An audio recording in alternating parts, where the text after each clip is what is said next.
There's a pattern in history that has destroyed three global superpowers in the last 500 years. And right now in 2025, the United States is following that exact same pattern stage by stage, decision by decision, almost like we're reading from the same script that led to catastrophe every single time before. In 1590, Spain was the richest empire on earth.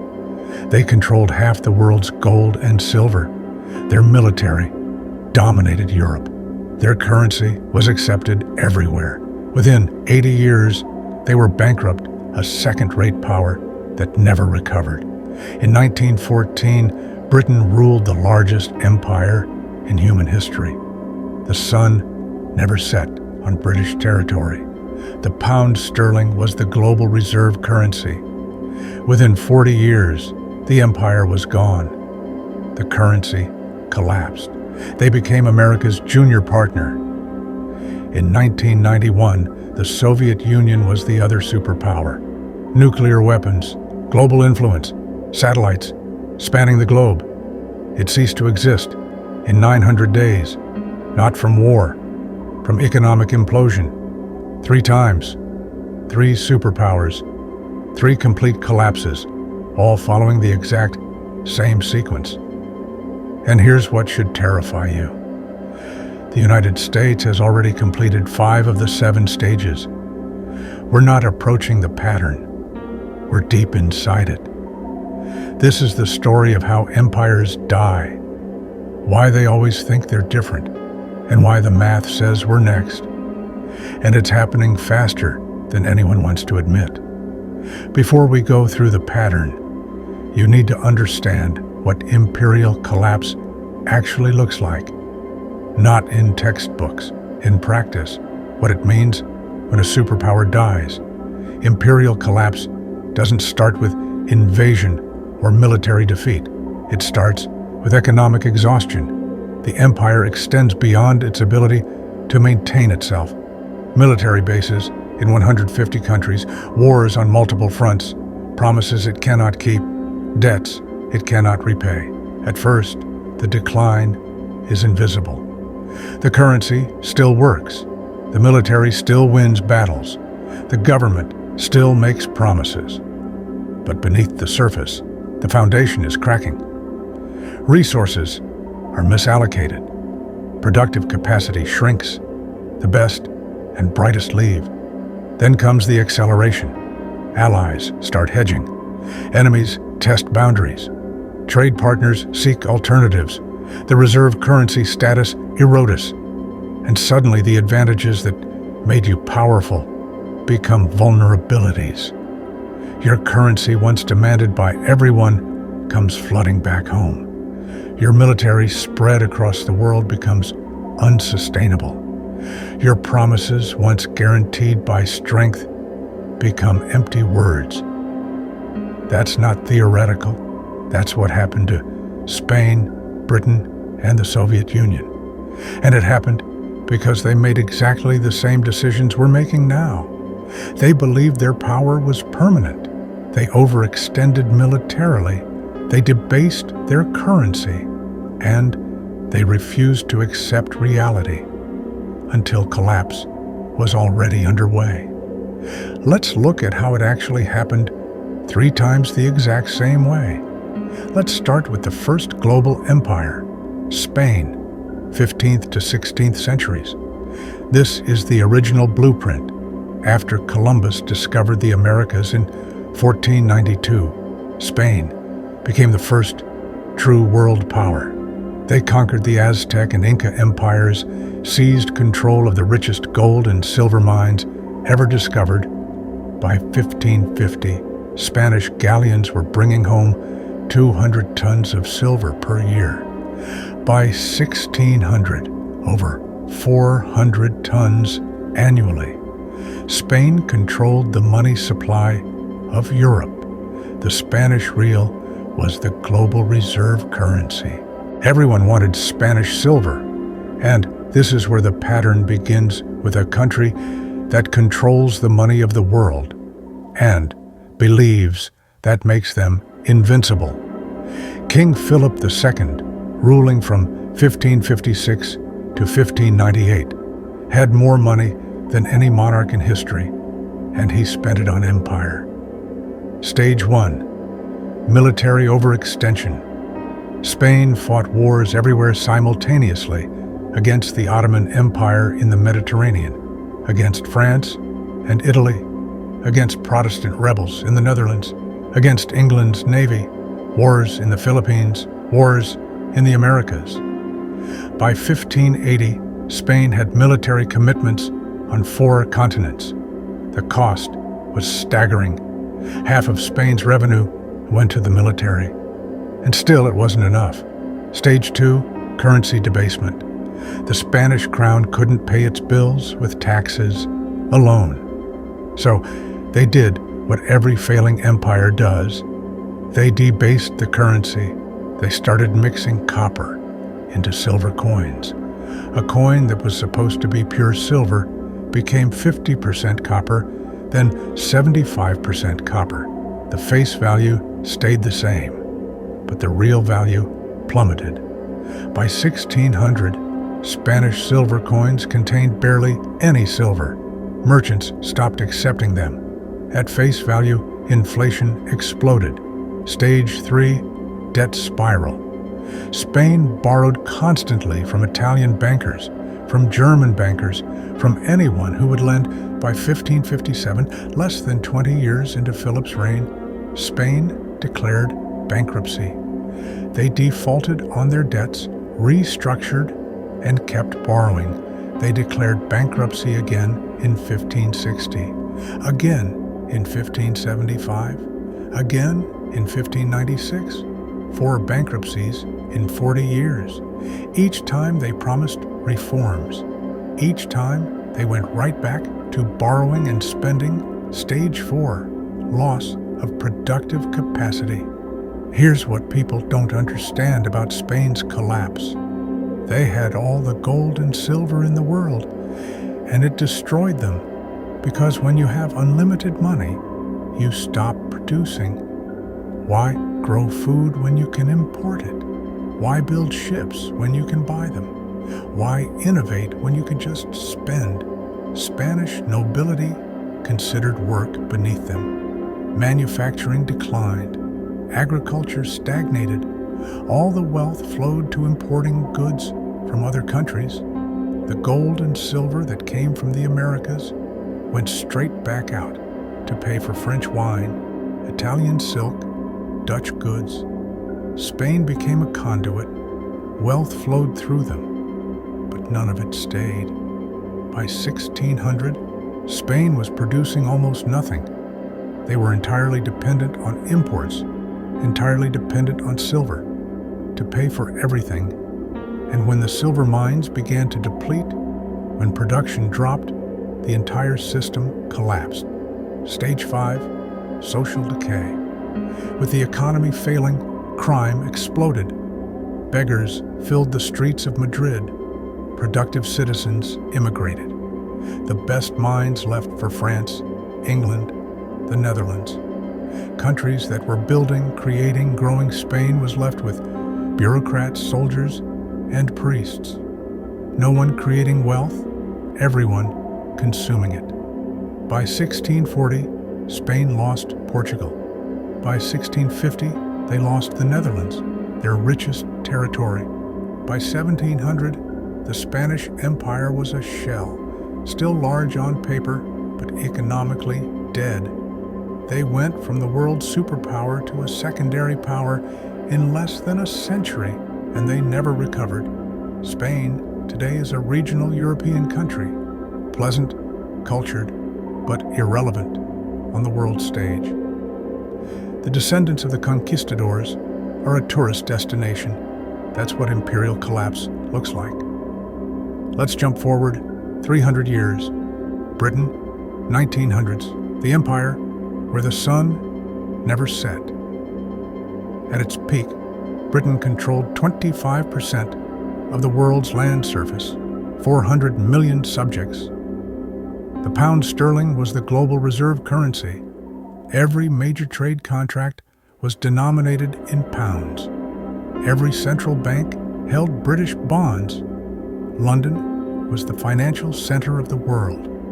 And just like Spain 300 years earlier, they believed it was permanent. But they were already following the pattern. Stage 1, military overextension. By 1900, Britain had military commitments everywhere.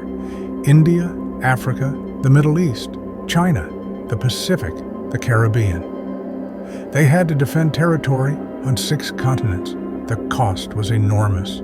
And when World War I started in 1914, Britain faced a choice: stay neutral and let Europe destroy itself, or jump in and bankrupt the empire to win. They chose to fight. World War I cost Britain over $40 billion.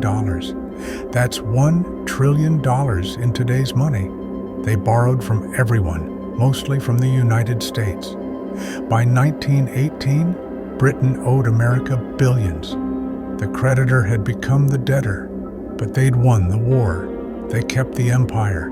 They thought they could rebuild. They were wrong. Stage 2, currency debasement. The pound sterling was supposed to be backed by gold, but the war had drained Britain's gold reserves. They'd shipped gold to America to pay for weapons, food, supplies. By 1920, Britain's gold reserves were half what they had been in 1914. But they tried to maintain the pound's value anyway. They went back on the gold standard at the pre-war rate in 1925. The problem: the pound was overvalued. British exports became too expensive. Manufacturing declined, unemployment rose, and the government had to keep interest rates high to defend the currency. This destroyed the domestic economy. By 1931, they couldn't hold it anymore. Britain abandoned the gold standard. The pound lost 25% of its value overnight. The global reserve currency had just admitted it couldn't keep its promises. Stage 3, debt spiral. Britain never recovered from World War I debt, and then World War II started. Another $120 billion in costs.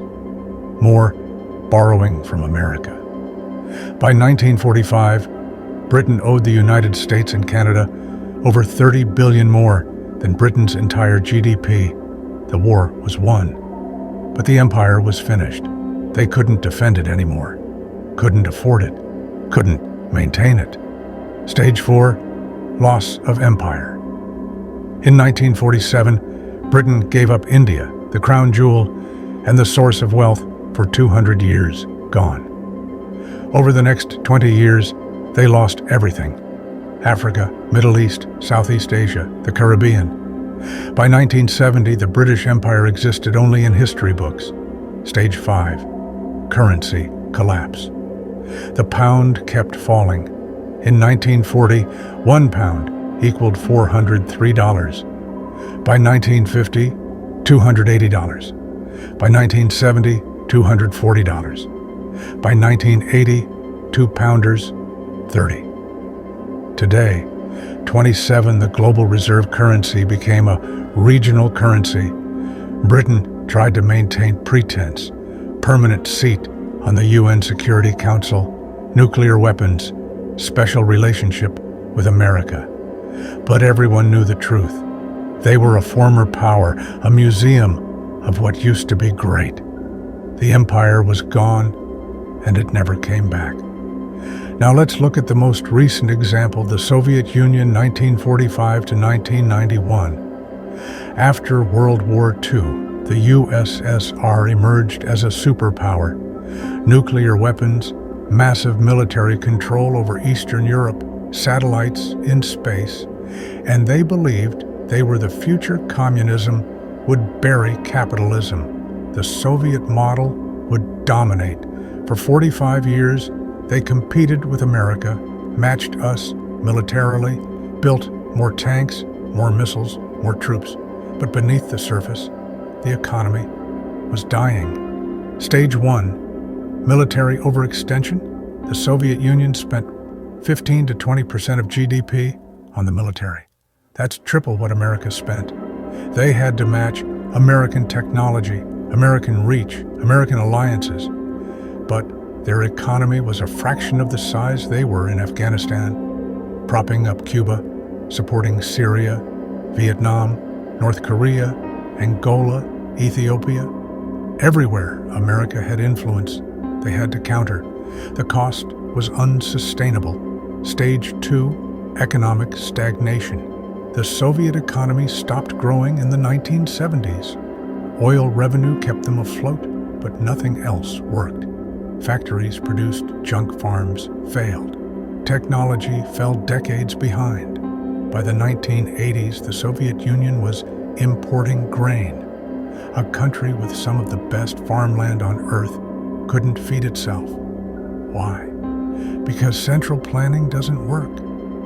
Because innovation dies under control. Because no one produces when there's no incentive. Stage 3, currency collapse. The ruble was never a real currency. It couldn't be exchanged internationally. Even Soviet citizens didn't trust it. They used dollars when they could get them. The government had to buy foreign goods with gold and oil because nobody wanted rubles. By 1985, oil prices dropped. Soviet gold reserves were depleting. They were running out of real money. Stage 4, loss of empire. In 1989, the Berlin Wall fell. Eastern Europe left. Poland, Hungary, Czechoslovakia, Romania, East Germany, gone in a year. The satellites that gave the Soviet Union strategic depth vanished. The Soviet government couldn't stop it. They were broke. Stage 5, complete collapse. On December 26, 1991, the Soviet Union ceased to exist. 900 days from Berlin Wall to complete dissolution. No war, no invasion, just economic implosion. The military couldn't be paid. The government couldn't function. The ruble became worthless. A superpower with 30,000 nuclear weapons collapsed from internal economic failure. The pattern played out again. Overextension, currency failure, debt, loss of empire, collapse. And here's what should keep you awake at night. The United States is following the exact same pattern, stage by stage. Let me show you stage 1, military overextension. The United States has over 750 military bases in 80 countries. We have troops in 150 countries. We're committed to defending Europe through NATO, defending Japan, South Korea, the Philippines, fighting in the Middle East, countering China, countering Russia. Our military budget is $850 billion annually, more than the next 10 countries combined. And it's not enough. We're stretched thin. Equipment is aging. Recruitment is down. And we have commitments we can't fulfill. If China invades Taiwan, if Russia pushes into NATO territory, if Iran closes the Persian Gulf, we can't respond to all of it simultaneously. We're overextended, just like Spain, just like Britain, just like the USSR. Check. Stage 2, currency debasement. In 1971, Nixon closed the gold window. The dollar became pure fiat currency. Since 2000, the money supply has increased 400%. Since 2020, we've printed over $6 trillion. The dollar has lost 98% of its purchasing power since 1971. We're not mixing copper into silver coins. We're just printing unlimited paper. The mechanism is different. The result is the same. Debasement check, stage 3, debt spiral. The United States owes $36 trillion. That's 120% of GDP. Interest payments alone are approaching spending more on interest than on defense. We run deficits every year, $1.8 trillion in 2024, in a growing economy. During peacetime, we borrow to pay interest on previous borrowing. That's the definition of a debt spiral. Spain defaulted 4 times. Britain borrowed until it collapsed. The USSR ran out of money. We're on the same path. Check. Stage 4. Loss of productive capacity. America doesn't make things anymore. We design, we finance, we consume, but we don't produce. Our manufacturing base has been gutted. Shipped to China, Mexico, Vietnam. We import $800 billion more than we export annually. We're dependent on foreign supply chains for everything: medicine, electronics, steel, even military components. Just like Spain became dependent on imports while the silver flowed out, we're dependent on imports while dollars flow out.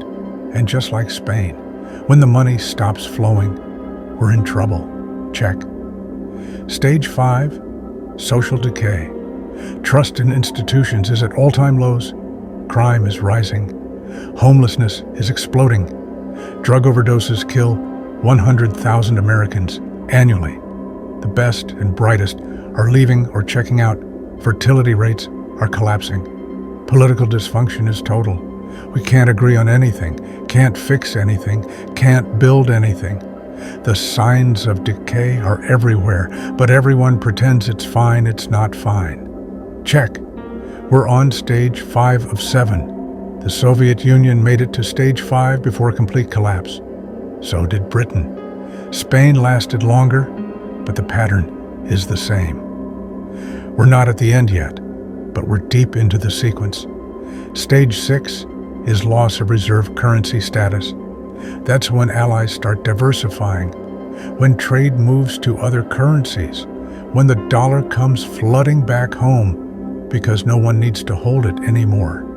We're seeing early signs: BRICS nations developing alternatives, central banks buying gold, China and Russia trading in yuan and rubles, Saudi Arabia accepting yuan for oil.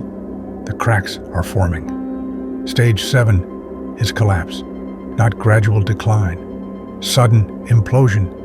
The Soviet Union went from superpower to non-existent in 900 days. Britain lost the empire in 20 years. Spain took longer, but the result was the same. When the reserve currency fails, when the debt becomes impossible, when the military can't be funded, it doesn't decline gracefully, it collapses quickly, brutally. And everyone who thought it couldn't happen here learns the same lesson every empire learns. It can, and it does. 3 empires followed this pattern: Spain, Britain, the USSR. Each believed they were exceptional. Each believed they were different. Each believed the rules didn't apply to them. Well, they were wrong every single time. We're telling ourselves the same lies. Right now, we're different. We have technology. We have the dollar. We're America. But the pattern doesn't care about exceptionalism. The pattern is mathematical. You cannot spend beyond your means forever. You cannot maintain empire without productive capacity. You cannot debase your currency without consequences. You cannot avoid stage 6 and 7 once you've completed 1 through 5. The sequence is locked in. The only question is timing. Maybe we have 10 years, maybe 5, maybe less. But the pattern says collapse is coming, and when it comes, it won't be slow. It'll be sudden. A currency crisis that triggers a debt crisis that triggers a political crisis. Overnight, the superpower becomes a cautionary tale. The reserve currency becomes a regional currency. The empire becomes a memory 3 times it happened before. The pattern says we're next. Since 2020, we've accelerated every stage, printed more money, increased more debt, extended military commitments, hollowed out production, fractured society. We're not walking the path anymore. We're sprinting down it, and the end is visible if you know the pattern. Maybe we'll find a way out. Maybe America can do what Spain, Britain, and the Soviet Union couldn't. Maybe we'll reform, rebuild, restore. Maybe this time really is different. But the pattern says otherwise. The math says otherwise. And history, which has watched empires die the same way over and over, says we're about to learn the lesson the hard way. If this opened your eyes to where we actually are in the sequence, subscribe, because when we hit stage 6 and 7, you'll want to understand what happened and why the answers aren't hiding in the future. They're written in the past, and I'll show you where to look.